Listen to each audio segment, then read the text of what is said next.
ఇలాంటి మరెన్నో వీడియోలు చూడడానికి like, share, subscribe and comment.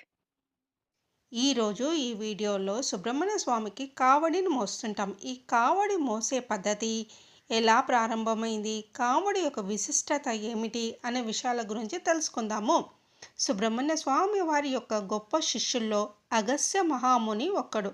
Agastya మహాముని స్వామి దగ్గర నుండి సకల జ్ఞానము పొందాడు. అగస్త్య మహర్షి ద్రావిడ వ్యాకరణము సుబ్రహ్మణ్య స్వామి వారి దగ్గరే నేర్చారు.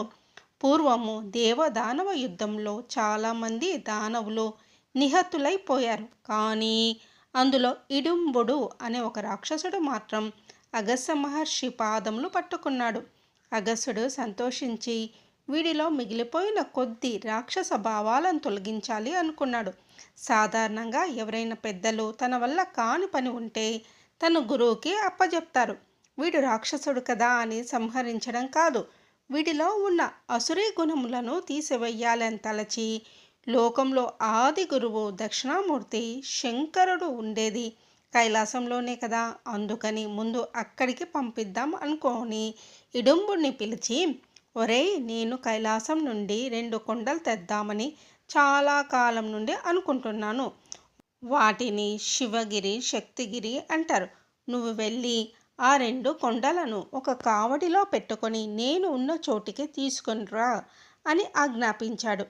సరే, ఇడుంబుడు ఒంట్లో ఓపికంది కదా అని కైలాసం వెళ్ళి ఆ 2 కొండలను తన కావడిలో పెట్టుకొని బయలుదేరాడు. శంకరుడు అనుకున్నాడు, ఈ రాక్షసుడి అసురీతత్వం పోగొట్టడము జ్ఞానరాశి అయినటువంటి మా సుబ్రహ్మణ్యుడు చేస్తాడులే అనుకొని ఇడుంబుడిని వెళ్ళనిస్తాడు. అక్కడ స్వామి పళని కొండ మీద చిన్న పిల్లవాడిలాగా ఉంటాడు. ఇడుంబుడు దారిలో వస్తూ ఉండగా సరిగ్గా పళని దగ్గరికి వచ్చేసరికి ఆ 2 కొండలు మోయలేక ఆయాసం వచ్చి కాసేపు కింద పెట్టి సేద తీరాడు. మళ్ళీ కావడి ఎట్టుకుందామని కిందకు వంగి కావడి బద్ద భుజం మీద పెట్టుకొని లేచి నిలబడి 2 వైపులా బరువు సమానంగా ఉండేలా సర్దుదామని చూసేసరికి ఒకవైపు ఎక్కువ బరువు, ఇంకోవైపు తేలిక అవుతుంది. కానీ సమానంగా ఎంతసేపటికి కుదరట్లేదు. ఇక విసుగొచ్చి ఏమిట్రా ఈ కావడి అనుకొని అలా పైకి చూస్తాడు ఇడుంబుడు. పైకి చూడగానే అక్కడ సుబ్రహ్మణ్యుడు చిన్న పిల్లవాడి రూపంలో పకపక నవ్వుతూ ఉంటాడు. అది చూసి వీడికి కోపం వస్తుంది. ఇదే రాక్షస ప్రవృత్తి అంటే. ఏదో చిన్న పిల్లవాడు నవ్వుతున్నాళ్లే అనుకోవచ్చు కదా.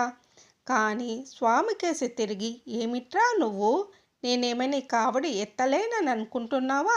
కైలాసం నుంచి తీసుకొచ్చాను.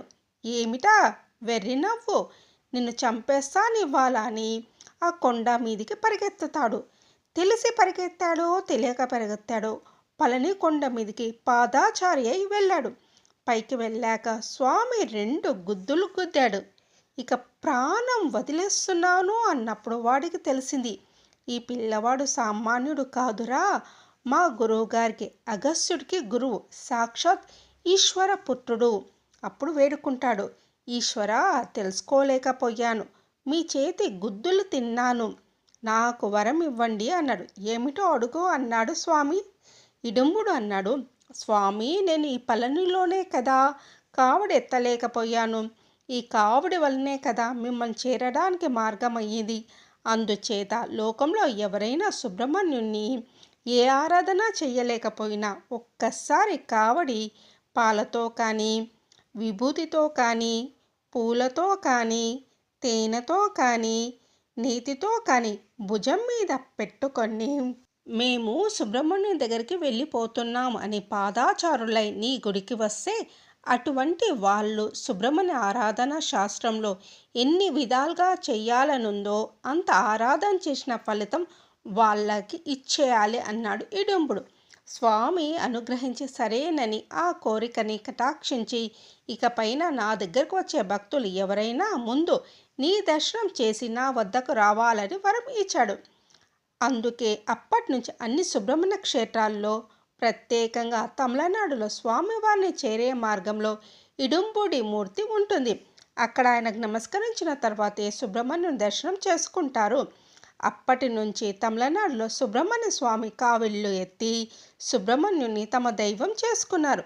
అంతేకాక ప్రతి ఏటా స్కంద షష్ఠి ఉత్సవాల్లో ఏ దంపతులైతే భక్తితో పూనికతో స్వామికి నమస్కరించి ఈ కావడి ఉత్సవంలో పాల్గొంటారో వాళ్ళకి తప్పక సత్సంతాన ప్రాప్తి కలుగుతుంది. వారి వంశంలో సంతానం కలగకపోవడం అనే దోషం రాబోయే తరాల్లో ఉన్నా కూడా ఆ దోష పరిహారం చేసి స్వామి అనుగ్రహిస్తాడు.